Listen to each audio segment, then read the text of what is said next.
Welcome to a new episode of the Thoughtworks Technology Podcast. This time we'll be talking about AI once more and more specifically about using AI in engineering organizations or more broadly even for knowledge work. And my name is Birgitta Böckeler. I'm a distinguished engineer at Thoughtworks, and I will be one of your two hosts today, together with my colleague Ken Mugrage. Hi, everybody. I'm Ken, one of your regular hosts. Good to speak to you again. And we have two special guests today of Team Topologies fame, Matthew Skelton and Manuel Pais. Matthew, do you want to go first and quickly introduce yourself? Sure. Hi, it's great to be here. Thank you so much for inviting us. We're super excited because we've got the second edition of the Team Topologies book launching in September 2025. So it's great to be talking about it at this stage. Particularly the AI angle is a great time to be sharing some insights around this. Yeah, the same. Thanks for the invitation. It's really interesting to talk about AI in the context of organizational design and how things might change in the future. And yeah, I really appreciate the invitation. Welcome. And I think we should set the scene first, maybe what type of AI usage we're talking about and for what types of use cases. I mean, I was already talking about, we want to talk about knowledge work, how to use AI for that, and probably more specifically in the context of engineering organizations. But there's such a broad range of situations in which we can use AI, right? There's a lot of talk about throwaway work for AI, all the way to more long-lived, sustainable work. What type of range are you all seeing out there, and what types of use cases are you most interested in? That's a good question, right? So there's all kind of different flavors of AI to start with. There's the generative stuff, which is what most people think about, and there's a traditional AI and machine learning stuff. The traditional stuff clearly is massively valuable in terms of protein folding and large data set analysis and a whole lot of amazing stuff that it can do there. The kind of finding a needle in a haystack data search problem.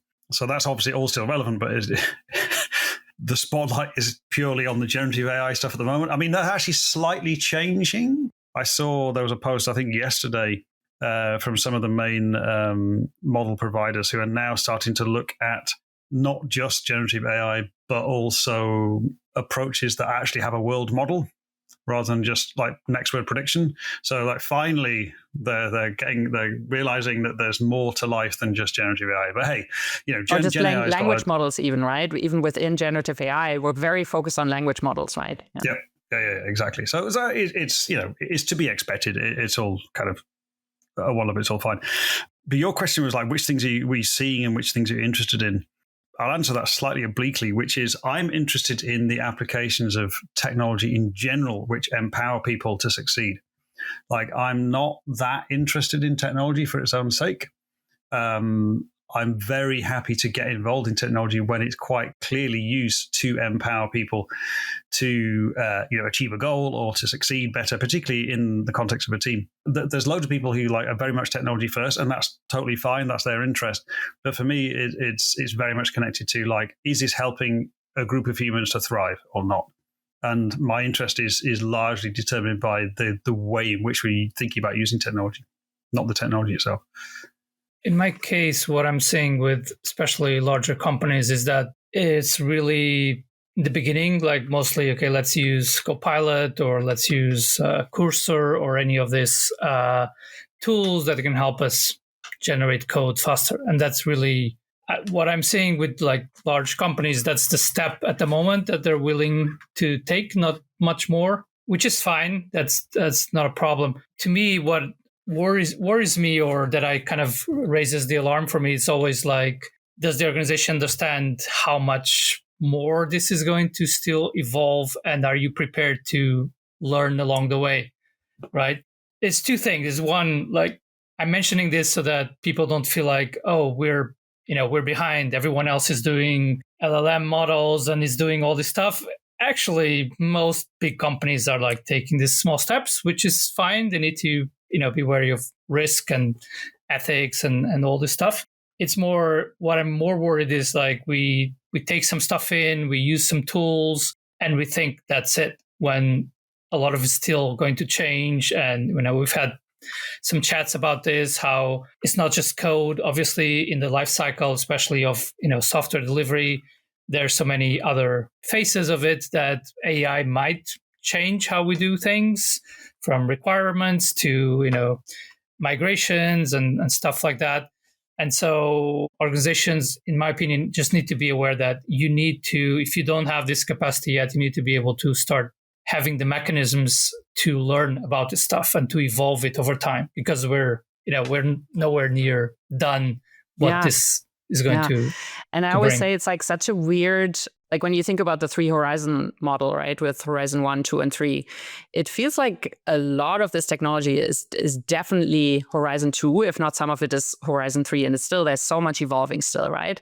But maybe because of the hype, or because like the technology is so accessible and you can do something with it very, very quickly, right?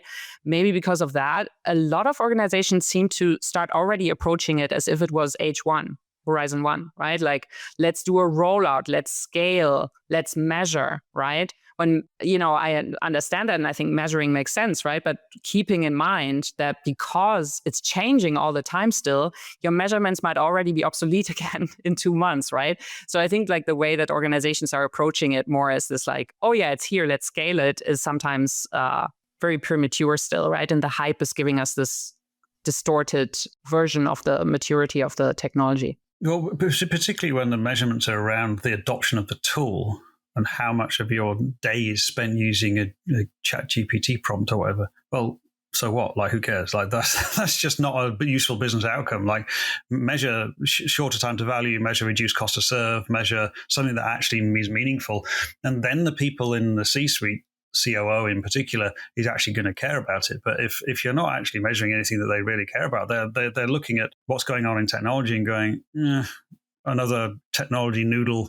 That's people are noodling on this thing, and like, where's the value? It's a bit awkward in this particular case because the CEOs of the organization are often under pressure from shareholders and other people to demonstrate like increased AI usage, blah blah blah. So it's a bit skewed. But 2 examples I've seen recently, which are actually kind of similar examples where I think AI, particularly generative AI, is really shining. And it's because it's empowering someone to do something that they sort of couldn't do before. And in the case of one, it's a tool that helps with incident diagnosis, so rapid incident diagnosis for digital systems. Instead of having to work out how to query information from like 17 different tools, you just use a chat interface or something equivalent, and it will go off and pull that information for you. And if that means then you get to the heart of the incident like in seconds rather than minutes or hours, then actually that's actually quite empowering, and you get to the bottom of it. So that was quite a nice example. And there's another example. I had a demo yesterday from a vendor who works in the compliance space, and they've got a tool which is all about capturing like audit and compliance information. And then they've got this really solid foundation underneath, which is based on cryptographic hashes and stuff like this, like all absolutely sound like standard kind of, software engineering techniques. But then they'd layered on top a chat interface, which actually then allowed the auditor persona, the auditor, to kind of ask a question in human terms, like what software was deployed into the production environment on the 15th of March, like in natural language, English. And actually that means they don't need to learn a query language and a bunch of other things. And it's exactly the same question that they would ask of the human being, but they can ask it into the tool. So that's actually, again, using that kind of empowering people lens it's always the way to think about technology. But they were 2 really good examples that I've seen recently where actually the way in which they'd used generative AI was genuinely like, it was driven by the need to make someone's life easier, and it had empowered them to do something with it, which they couldn't really do before. So it was really great to see that emerging as good examples. Just quickly, like the sort of opposite of doing that, especially in teams that we're starting to see and people are calling out, is that if you don't look at your organization and the team of teams as a system that are, related to each other, then you might optimize again locally. And you're saying, we're using these tools to generate code faster. Okay, great. You're optimizing one part of the life cycle. And then that actually makes the system slower, because now the team is like, okay, what's next? And you don't have capacity on the product side. If you have that, that split, you don't have capacity on the product side to make those decisions faster, or in line with the acceleration of the code generation. And then you have all the other questions about, okay, is that code maintainable? What happens in 6 months when you need to change, and no one knows exactly what the code does, just that it works. So that's kind of the way in which we might think we're empowering teams and we're accelerating, but we're actually not looking at the organization as a system that has all these dependencies, and you're or optimizing for something, right? That's you were talking about yes. what's next, but also downstream, like you have to test faster. Do you need more power now in your delivery pipelines? Are they actually parallelized enough you can even push enough through, right? Like can you even deal with more feature releases to your users? All of those types of things, right? Yeah, because I thought it was interesting that, Matthew, you were talking about the CEO and COO and who likes things. And it was interesting that, Matthew, you seem to be talking about more useful cases of understanding what has been done, past tense. So risk analysis, not really risk analysis up front, but you said about troubleshooting and finding a root cause, or root cause is a horrible term, but those types of things. Yeah. And then Manuel was talked about the be able to do code up front, but that doesn't actually make it faster. I think one of the things that I wonder about is where's the risk basis? Like, who gets up at 2 a.m. and finds that, troubleshoots that code that was done by an AI that nobody understands? It's sounding like you're saying that this is more useful on the back end than the front end. Does that make sense? Am I just rambling too much? So no, sorry, I didn't mean to overemphasize the after the fact use of AI particularly, because there's definitely use cases for generative AI in knowledge work. Certainly in digital product development. So it's generative, right? Like one of the things it can do is generate options. It can generate lots of different versions of text. It can generate lots of images. It can generate lots of different product ideas. It can generate lots of different versions of a service. And we can run those against synthetic users and see which version kind of gets best traction. And then we might pick, say, 2 or 3 different. We might end up basically getting to an A/B test really, really quickly. But what we've actually done is an A, B, C, D, all the way to Z test, because we've been able to test 26 different combinations very, very rapidly, which just wouldn't be feasible before with a purely human way of doing it. So it's giving us more options. We're getting to, but that generating those options assumes that you know what value looks like. So you've still got to understand what value looks like for the value consumer. So if you're just randomly throwing darts at the wall and blindfolding and seeing what sticks, then it's not really helping. We need to know where value is, and so we've got the dartboard visible, and we've got our eyes open. We're sending multiple. This analogy is going to fall over in a minute. We're sending multiple darts towards the dartboard, and we're seeing which ones actually land in the right place. But being smart about what Gen AI in particular can do it really helps us guide what we're doing. Like, that's actually empowering, but by generating 26 different options, it's empowering the product people and product teams to go, okay, well, we can pick the best one. We've increased our confidence to be able to work on a thing which actually is going to move the needle for the value consumer. So therefore, again, like, that use of it is empowering them to be more successful. So that's brilliant. Like, but using that lens seems to be hugely important. Things like legacy technology migration. I think it was you, Birgitta, actually emphasized that recently in one of your articles. But like, you've got just millions of lines of code in some ancient language, whether it's COBOL or whether it's some ancient C or old Java thing or whatever. It doesn't really matter. Something, and actually, there's not enough people to work on that technology anymore. Can you kind of do some sort of migration thing into a newer language, which has either people or, to be honest, these days, a better set of source code from which we can train LLMs? And on the basis of that, if you can create a working system which actually then is more maintainable, then we're in a good place. So it's generated. We're using the generation aspect in a way which makes sense, because we need to generate massive amounts of code in order to migrate away from an old system which is basically legacy, which we can't evolve. So there are use cases which are quite clearly like really super for this technology, but let's be realistic about like where its capabilities are, basically. Yeah. And let's also talk about like the foundation that you need, right? Like Manuel was already starting to talk about, how things can break down if you apply it just in one place, right? And I've also recently thought a lot about, there are clearly signs that it can really, really amplify a good developer in a good way, right? Like, I have like 20, 25 years of coding experience, and it's like really great for me to use this and amplify myself, right?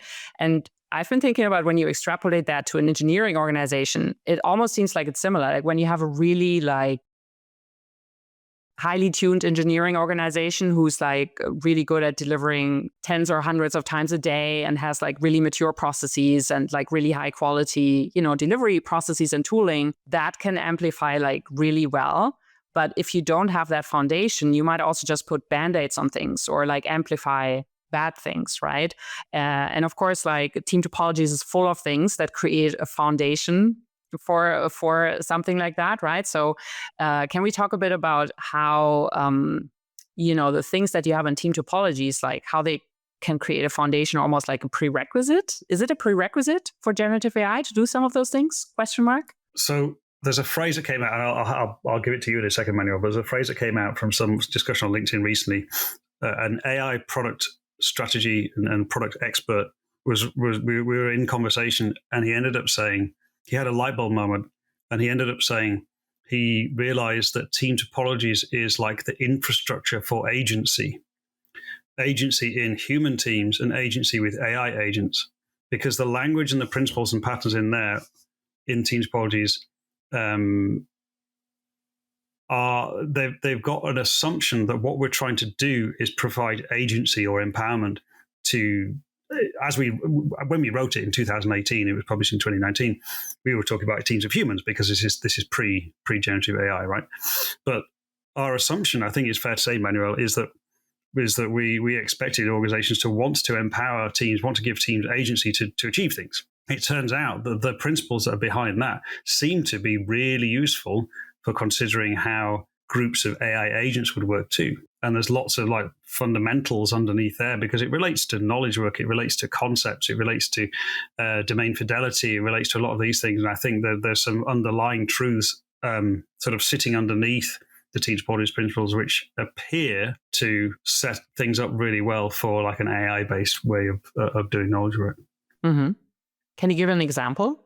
So you've got the sense of ongoing stewardship or ownership. In the book, we call it ownership in the book, and now I talk about stewardship, ongoing looking after a thing and evolving it. AI will definitely provide the opportunity for some software to be thrown away, so we don't need to care about evolving it and stewarding it. But there'll definitely be classes of software-based services which you want to continue to evolve, like your pension pot, for example. If you've got a pension, you want that to be evolved for the next 60 years. Thank you very much. I don't want to like a new version every week that then breaks every single time. That's just madness. And a whole load of stuff that we rely on in our lives, transportation and banking and shopping and a load of other things, that communications that you'd want to be evolved very safely and gradually. I mean, still rapidly, but in a gradual way rather than being thrown away every time. So the sense of stewardship of a thing, you've got historical context, you've got some understanding of why something is being evolved in a particular way.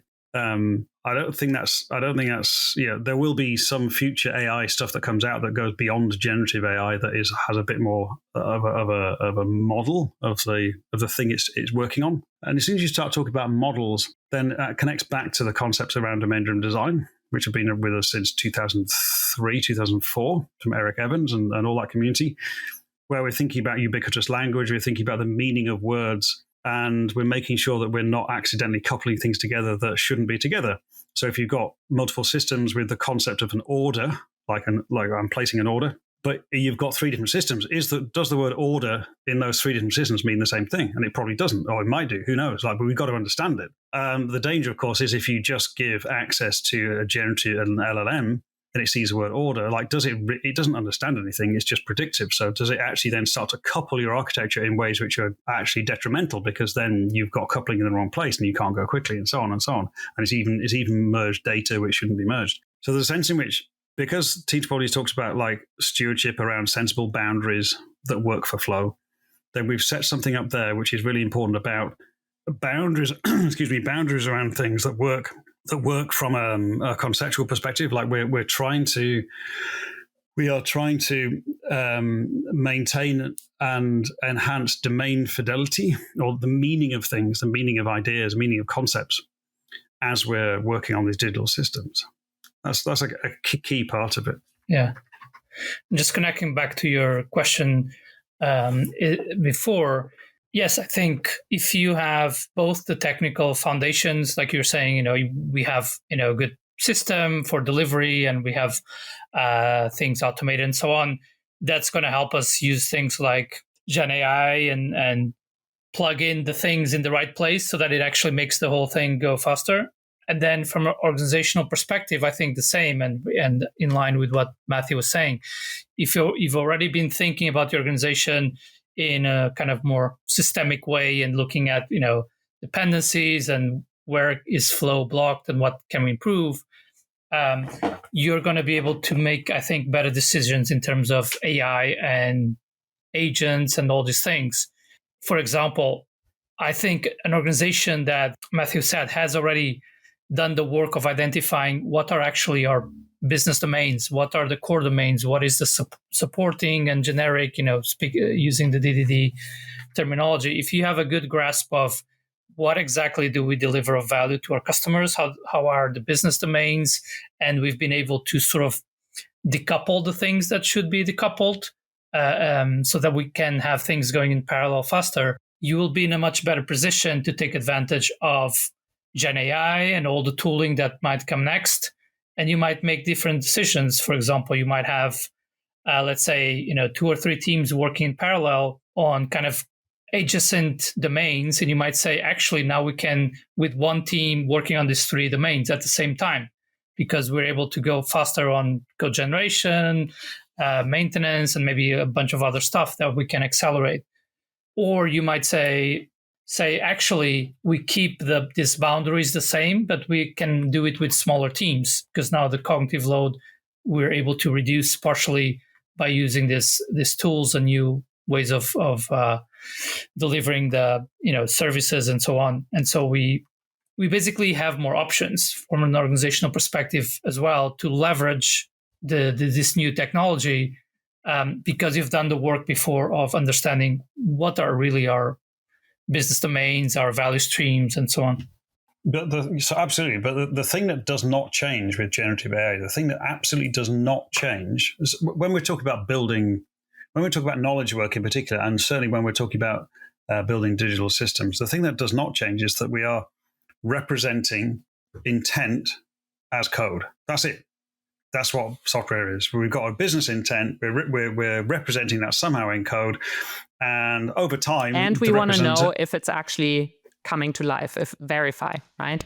Yeah, we want to verify it. And over time, we get to a point where everyone's happy that the intent is accurately represented. And then the intent changes because the business context changes. So we have to change that thing. And that's the cycle that we all know. But that doesn't change certainly with generative AI. It doesn't. We're still there to represent the name of the game is still representing that intent in an executable form in a computer. Like nothing has fundamentally changed. So all the rules that we know about that have been developed and proven around, like loose coupling, like good boundaries for flow and resilience, and all these kind of things, like security boundaries, like you wouldn't dream of giving. There was a chat on LinkedIn today. Someone was talking about using the CI/CD tool Jenkins as an example. So you got the idea of a Jenkins agent. I can't remember her name. She's involved in the DX stuff. But she Laura Touch. Exactly, it was Laura. I think it was Laura, yeah. Yeah, it was her, thank you. And she used the word agent because it has the same terminology there, right? So it connects to I just realized it the other day as well, yeah. CI/CD pipelines, we also call them agents, yeah. So Manuel and I cut our teeth really on, like we had a lot of experience in CI/CD, and that's where we met Ken, isn't it? Like we met at a conference that was focused on continuous delivery. So we both saw a lot of all of these challenges right in the middle of software delivery, right in the middle of the organization, right? All the tensions between different teams and handoffs and all this stuff. That's where a lot of the thinking and so on from Team Topologies came from.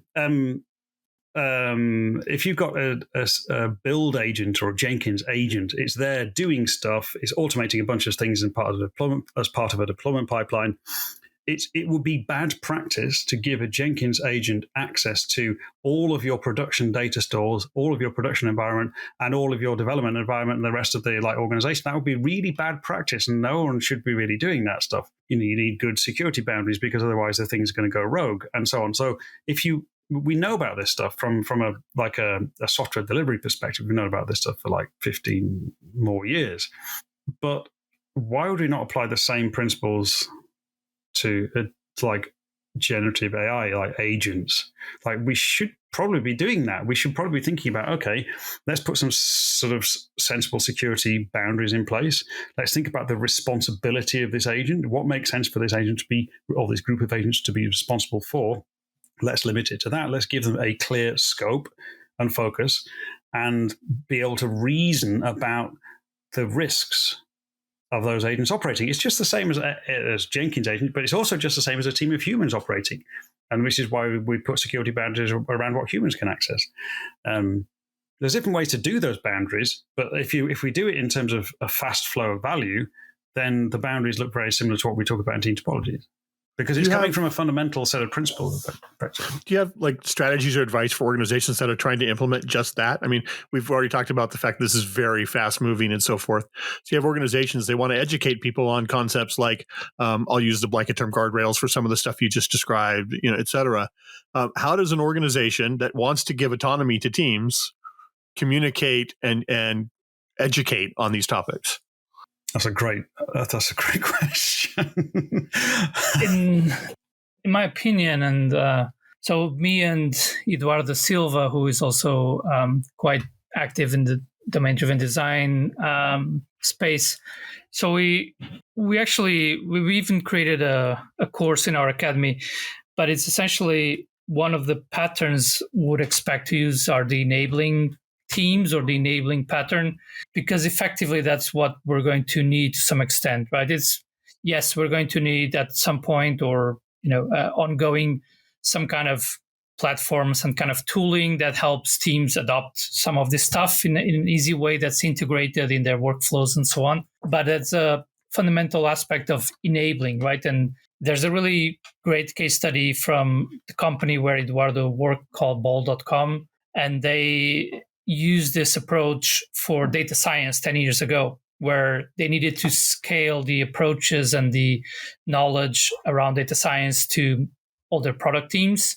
And they did this with an enabling sort of department where they were not there to do the work of the teams. They were there to help them understand their gaps and understand, okay, how do we, in the case we're talking about now, how do you understand the security risks around using certain AI tools and so on?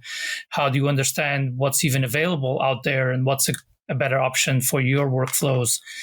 All of that work, it's hard to put that on the product teams or streamline teams, as we would call them.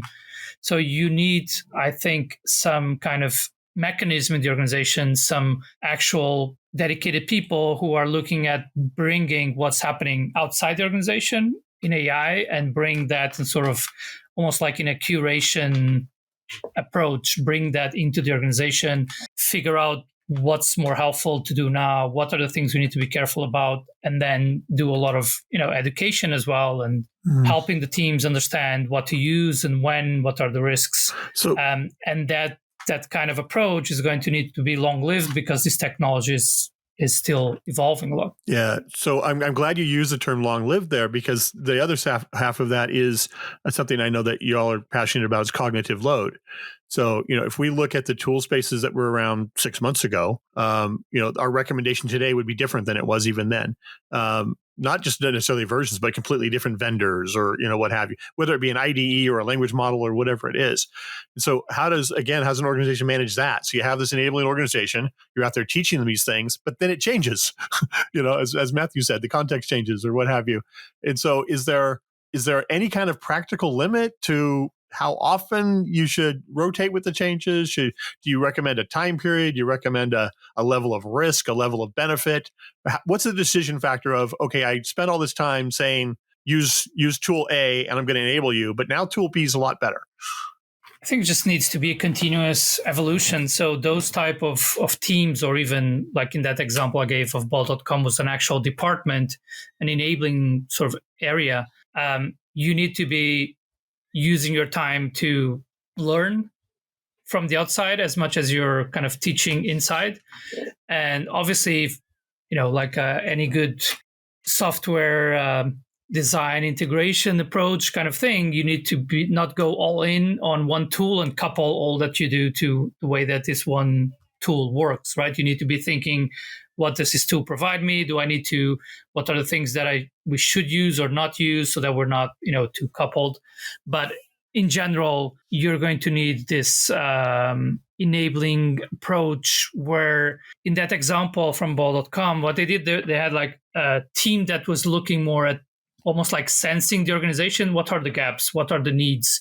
What are the things that are going to make really a difference for us as a business as well? And they had more kind of the deployed enabling teams that would be on the ground, if you like, together with the product teams, actually, okay, this is what you need to know now. This is what you should be using.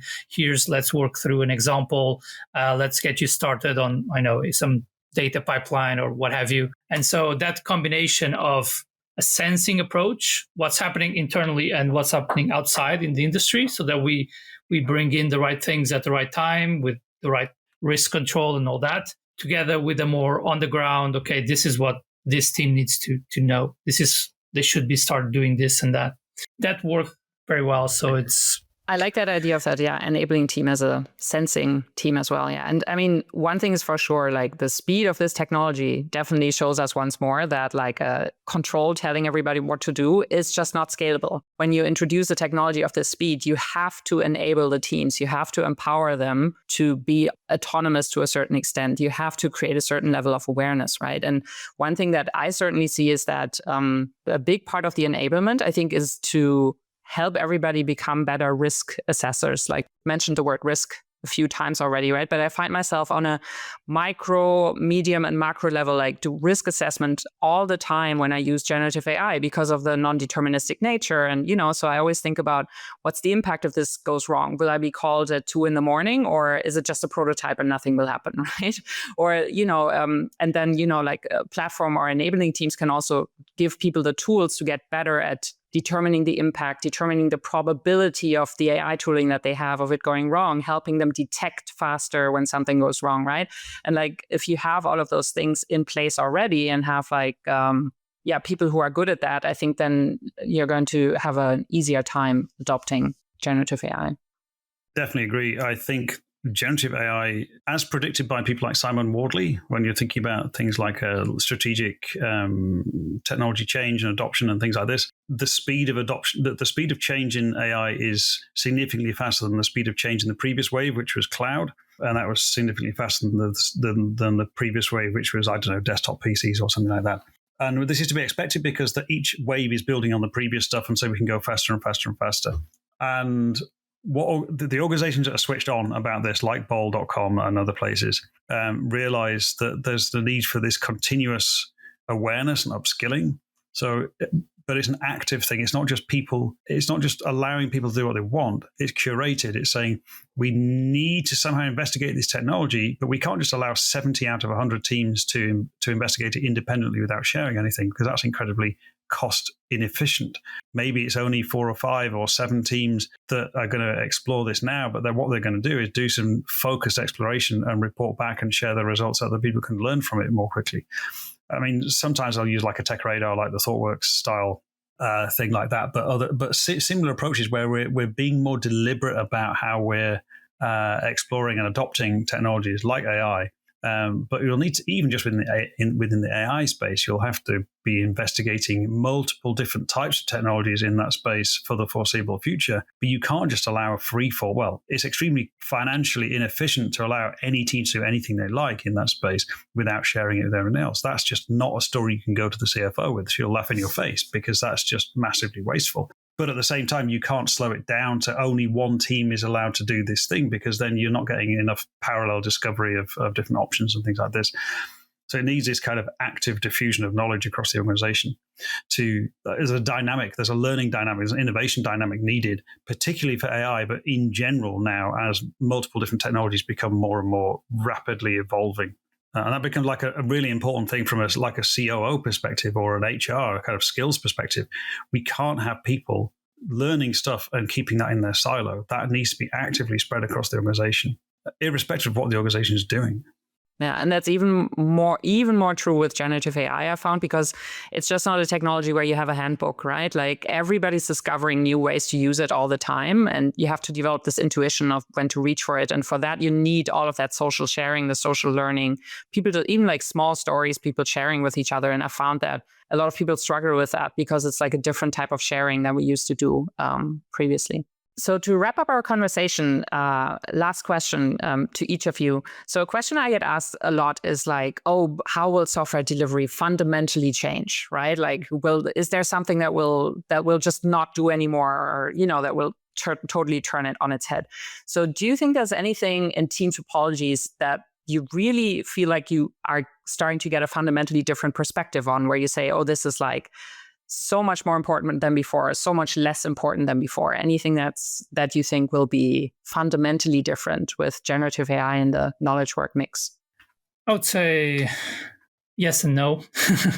I would say maybe like when we are looking at, if we have large systems, and, that's still one big pain point today, and I still talk about that frequently, is like, okay, how do you break this large system so that you actually have more independent sort of services or parts of the system that can evolve more independently from the rest? There's still a lot of organizations that don't have that awareness or have not invested in really understanding what are our core domains, supporting, etc., like we were talking before. Maybe that's something that becomes less important or less of a problem, in the sense that if we get to a point where it's easy enough to, like we're saying, migrate this legacy system and do it in this new way that is more modular or is more kind of service oriented, whatever it might be, that maybe helps solve the problem to some extent. So that's maybe something we'll see less focus, because maybe the tooling gets to a point where we can actually do these things, and how it's going to help us be able to, essentially evolve our architecture to be more flow oriented, if you like. But I'm not 100% sure, but I'm saying that might be the case. But on the rest, I don't think it fundamentally changes the need for, thinking about trust level, what are the good boundaries between teams. It might change like I said before, maybe the boundaries of what one team can take in, and considering their cognitive load might be bigger, because we're able to reduce certain load on doing things because we have better tooling. And so we can, even would be a good thing, take on more of the domain, take on a bigger domain, or expand our boundaries as a team. Or it might be that we can have smaller teams that are much more compact, and they work on kind of a smaller boundary of responsibility, but they do it, much faster, and they're able to actually understand a lot better the business and make what are the options that we should work on for our end customers. How do we help them more understand better what's going to be helpful for them? So I think, in a way, my answer is more it's going to generate more options, but most of the principles in Team Topologies remain necessary. I think you've said it all, really. Because in Team Topology we were focused on fundamentally flow of value and cognitive load on the humans that are working in this space. Those are the two main principles. I suppose couple it with like long-lived value flows, because we need to kind of evolve them and look after them, steward them, I suppose. Then in that context, I think the fundamentals remain, because it's still knowledge work. Like, humans might not be typing out Python or Java code or whatever it is, TypeScript, in the same ways they did in the past, but we might have some helper tooling to do a lot more of that, and a team might be able to, like Manuel said, a team might be able to take on way more. That's fine. If a team takes on way more stuff, then there'll be an opportunity for the whole organization to do more stuff in general. And so then we're back to the point where we've got the right number of teams that the organization can sustain, and they're of the right size, which probably doesn't get beyond 8 people in the team. It might go down slightly smaller. But also you might need more skills, different kind of skills in the team. You might need some skills around managing a swarm of AI agents or you might need skills around diagnosing what happens when a big swarm of, or a big set of swarm-generated services suddenly goes down. Like the nature of the skills that are going to be needed might be more operational, maybe. But I think that because we've based the Team Topologies principles on some fundamental aspects of like how humans work and what knowledge work is, security boundaries, domain boundaries, stuff like this, then the low level detail of the work is almost certainly going to change. Like people are not going to be doing exactly the same stuff as before, but I think the principles remain. I think the principles are going to be pretty sound, and we'll see mixed groups of humans plus AI agents. Who knows what that looks like? Who knows what effect that will have? But there's still value flow, and there's still cognitive load, and those two things will still be at play. Even for generative AI systems, there's still a sense in which there's a limited amount of context that they should have to be able to work on a system effectively. Is that cognitive load? It's something similar. It's something equivalent, maybe. And so I think those things are still intentional, still at play. We'll have to see how it plays out. Maybe we're totally wrong. Maybe we'll see in the next few years, right? Ultimately, it's always still about the value and the outcomes and not about the code and the tools we have in our toolbox. The tools change, the skills change, right? But ultimately, we have to figure out what we're getting out of it. And that's always been one of the challenges we've had, right? Yeah, nice. Thank you so much, Manuel and Matthew, for being here. You mentioned the second edition of the book is coming up. Do you have anything else to plug before we finish?